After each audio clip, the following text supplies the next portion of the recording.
अस्सलाम वालेकुम dear student, I hope कि आपने मेरे सारे लेक्चर अटेंड किए होंगे। और आज हम जो लेक्चर देंगे वो एमसीक्यूज़ पे देंगे। तो हम एमसीक्यूज़ डिस्कस करेंगे रेक्टिफायर पे। शुरू करते हैं। क्वेश्चन नंबर 1 जो आपकी लम्स में और सीएमसी में आ चुका है। क्वेश्चन इसको रीड करते हैं। In electronic circuit a PN junction diode is used to convert the alternating current into direct current this process. तो हमने आपको थ्योरेटिकल डिस्कशन में क्लियर बताया था कि ऐसा प्रोसेस जिसमें अल्टरनेटिंग करंट डायरेक्ट करंट में कन्वर्ट हो जाता है उसको कहते हैं हम रेक्टिफिकेशन। तो इसका सही ऑप्शन ए होगा और rectification.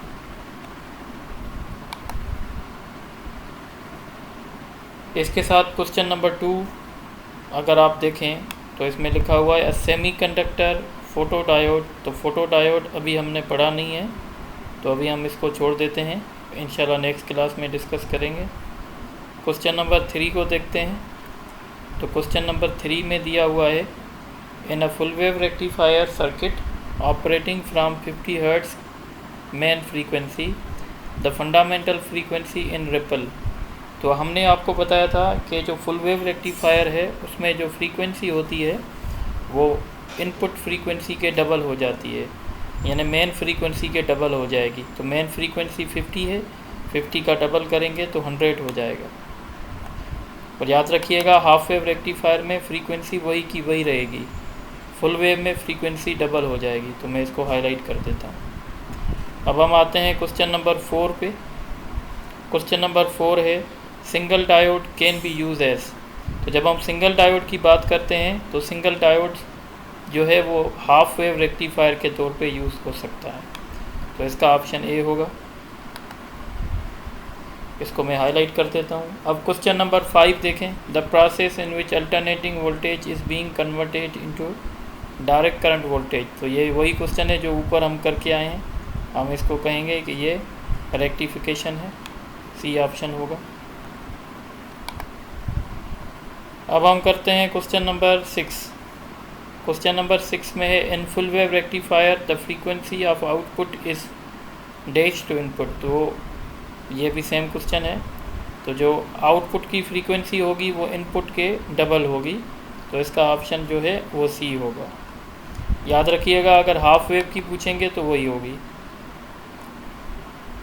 Question number 7 in full wave rectifier dash number of diodes is are used. तो फुल वेव रेक्टिफायर जब कहीं पे भी फुल वेव लिखा हो तो इसका मतलब होता है कि ये सेंटर टेप की बात हो रही है। तो अच्छा, पर यहाँ पे लिखा हुआ है फुल वेव ब्रिज रेक्टिफायर। तो फुल वेव ब्रिज रेक्टिफायर में आपने देखा था हम 4 डायोड यूज़ कर रहे थे, इसलिए इसका ऑप्शन डी होगा। अब आगे चलते हैं। क्वेश्चन नंबर 8 इन full wave centre taped rectifier. Centre tap आपको पता है जिसमें ट्रांसफार्मर था।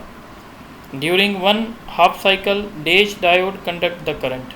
तो आपको पता था कि सेंटर टेप ट्रांसफार्मर में दो डायोड लगते थे और एक डायोड एक हाफ साइकिल को कंडक्ट करता था। तो अगर हम इसमें देखेंगे इन full wave centre tap rectifier during 1 half cycle dash diode conduct. तो एक डायोड कंडक्ट करेगा, एक डायोड रिवर्स ब्यास होगा। तो इसका ऑप्शन होगा ए। पर अगर यही क्वेश्चन आपसे करेंगे ब्रिज के लिए तो ब्रिज वेव रेक्टिफायर में 2 डायोड जो हैं एक हाफ साइकिल को कंडक्ट करते हैं और 2 डायोड दूसरी हाफ साइकिल को कंडक्ट करते हैं। बहरहाल हमने जो एमसीक्यू सॉल्व किया है वो सेंटर टेप का था। तो सेंटर टेप में एक डायोड एक हाफ साइकिल को कंडक्ट करेगा और दूसरा डायोड दूसरे हाफ साइकिल को। Question number 9 which of the following rectifier is mostly use. तो मैंने आपको बताया था थ्योरेटिकली कि हम mostly full wave centre tap rectifier use करते हैं। हम mostly full wave bridge rectifier use करते हैं। इसका ऑप्शन जो है वो सी होगा। सेंटर टेप इसलिए यूज़ नहीं करते क्योंकि ट्रांसफार्मर वो कॉस्टली होता है। सेंटर टेप ट्रांसफार्मर कॉस्टली होता है, इसलिए हम full wave bridge rectifier use करते हैं। अब हम डिस्कस करेंगे question number 10 rectifier converts. Rectifier क्या करेगा? तो रेक्टिफायर हमेशा एसी को डीसी में कन्वर्ट करता है। तो इसका ऑप्शन जो है वो बी होगा। Question number 11 in half wave rectifier the diode conduct during. तो हाफ वेव रेक्टिफायर जब भी होगा तो डायोड जो है वो सिर्फ हाफ साइकिल को कंडक्ट करेगा, बोथ हाफ इनपुट साइकिल नहीं, ये नहीं होगा। अ पोर्शन ऑफ पॉजिटिव हाफ, ये भी नहीं होगा। अ पोर्शन ऑफ नेगेटिव हाफ, ये भी नहीं होगा। One half of input cycle. तो पूरा जो हाफ होगा वो कंडक्ट होगा और हाफ जो होगा वो ब्लॉक होगा, इसलिए इसका ऑप्शन जो है वो डी होगा। इसको मैं हाईलाइट कर देता हूँ।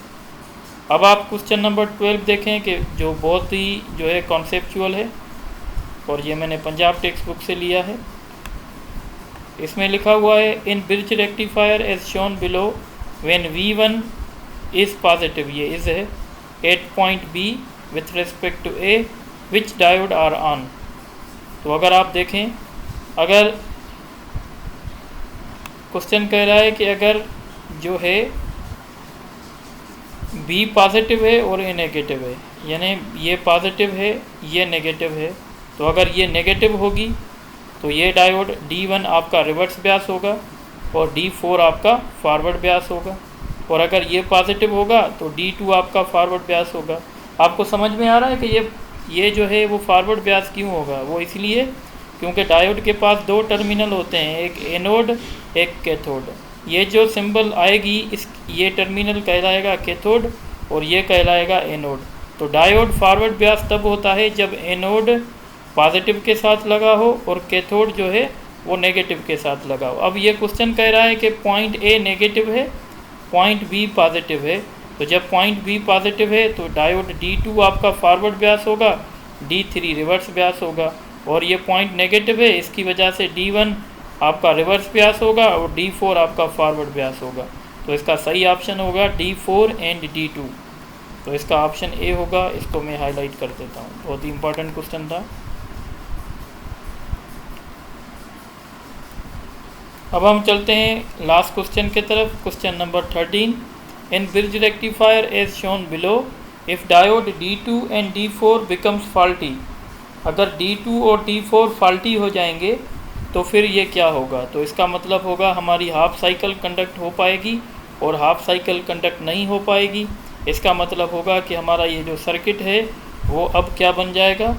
Only half cycle is conducted, सिर्फ और सिर्फ हाफ साइकिल कंडक्ट होगी, क्योंकि दूसरी हाफ साइकिल जो है वो एक हाफ साइकिल में D1 और D3 कंडक्ट करेंगे, दूसरे में D2 और D4 कंडक्ट करेंगे। पर जैसे कि क्वेश्चन में बताया गया है कि D2 और D4 जो हैं वो दोनों ख़राब हो चुके हैं, इसीलिए हमारा ये जो सर्किट होगा वो हाफ वेव रेक्टिफायर हो जाएगा और ये सिर्फ आधी साइकिल को कंडक्ट करेगा। तो इसी तरीके से ये हमने MCQs डिस्कस कर लिए, बाकी इंशाल्लाह फिर नेक्स्ट क्लास में डिस्कस करेंगे।